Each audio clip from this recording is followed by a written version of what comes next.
Sometimes we have to ask ourselves, what's using my life? Heard a guy give a lecture one time that says, we are today what we were when. And he was talking about the fact that we, to a great extent, behave, think, react because of some previous experience that we've had. One of the things that we know about life is that it is always changing.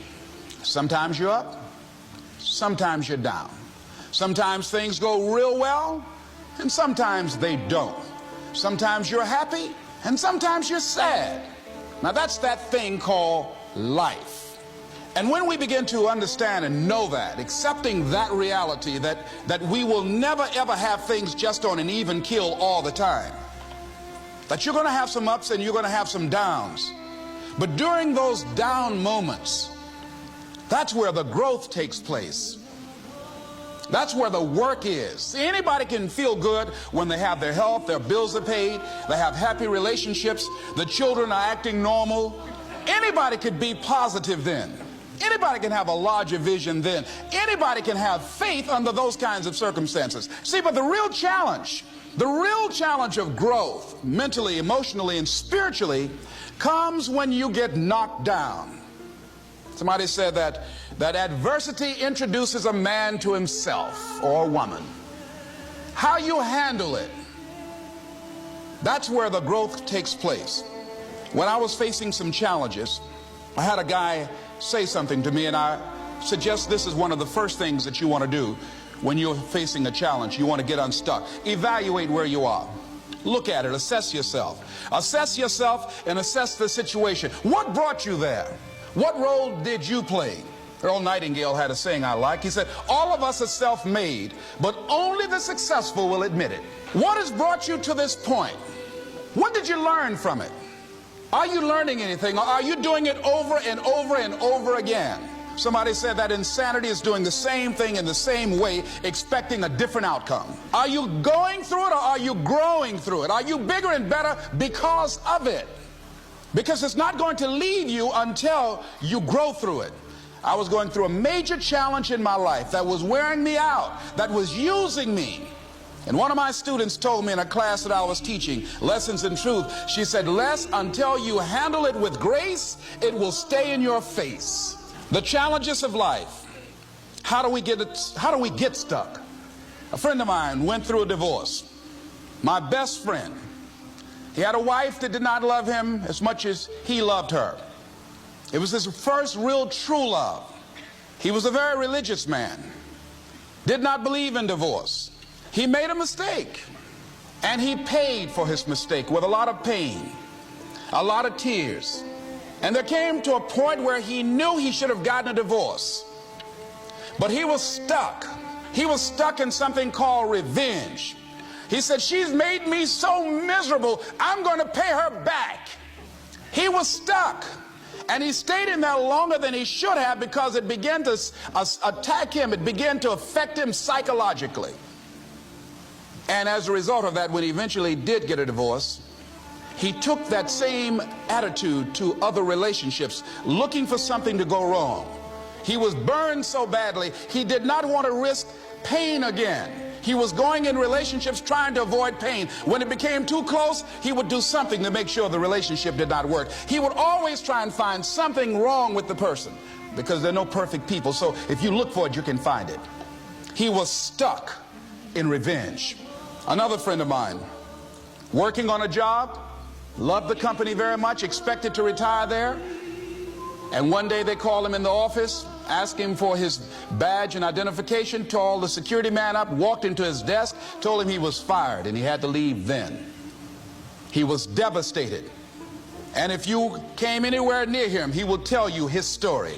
As we all have stories. Even when he got a job, he went on the job telling anybody who would listen how they fired him unjustly. And he always ended with, it wasn't fair. Life isn't fair. Life just is. So we can't even deal with what's fair. But he's stuck in the fact that it's not fair. I don't deserve that. They were wrong. I used to be a state legislator in Columbus, Ohio.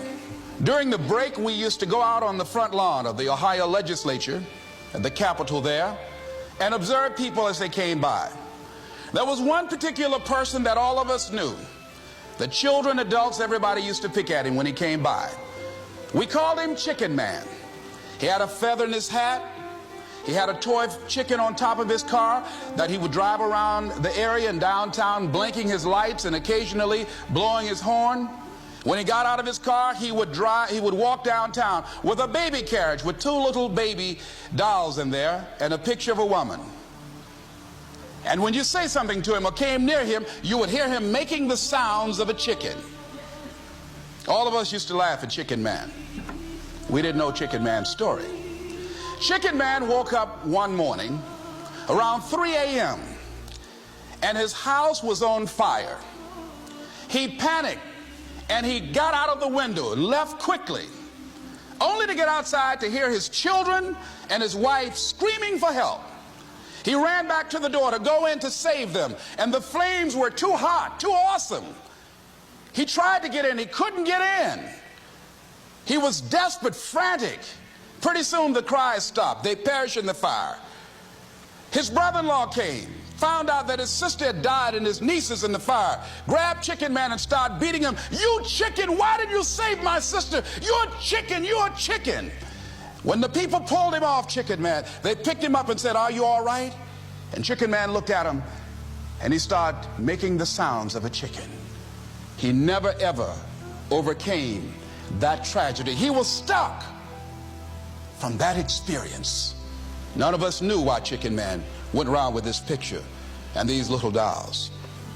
By the same token, if you want to begin to move, you've got to clear your mind of all the unnecessary luggage and baggage that's weighing us down. Let it go and begin to focus on developing myself. And I say to you, you're going to have people to do things to you. Things are going to happen to you. And the most important thing to do is to harness your will and let it go and move so you can grow, so you can get on with your life. It doesn't matter about what happens to you. What matters is, what are you going to do about it? Don't go around telling people what your story is. Everybody has a story. 80% don't care and 20% glad it's you. So I had to let that go. All of us got stories to tell. Chicken Man allowed his tragedy to destroy his life. All of us have experienced some tragedy, and if we haven't, we will. And you can either let it destroy your life or you can build upon it. You can permit it to let it hold you down, or you can decide, I'm not going to let that happen to me. I'm bigger than this. Make a declaration to yourself. Declare all out war that you're going to get out of this rut. I'm better. I'm better. I'm better than I was when I went down. It was good for me that I've been afflicted. For had I not been afflicted, I would have never known the glory of God. I'm better for it. I didn't like it, but I'm better for it. I couldn't see down there, but I'm better for it. You see, I was planted in a dark place where my sight didn't work for me, but I'm better for it. Every time you go through something dark and you can't see your way out, remember you've been planted, not been buried, and when you come up, I'm coming up. Brother right here on the come up. I said, brother right here on the come up. Is there any sisters in here on the come up? Are there any families in here on the come up? You already been through hell, already been through high water, already been planted, already been in a dark place. But just because I'm in a dark place, don't expect me to stay in a dark place. Write yourself a note. I have not been buried. I have been planted. I may be underground, but I'm not buried in this mess. I'm planted in it. I'm planted in it, and if I'm planted in it, expect me to come back up again. Doubtless. You can't have no doubt. You can't have no doubts. I'm not talking about other people believing for you. You got to believe this for yourself. You got to believe I can do this. I was created for this. I was called for this. I was curved for this. I was shaped for this. I was meant for this. You got to be doubtless or you can't harvest. If you got doubt, you'll never harvest.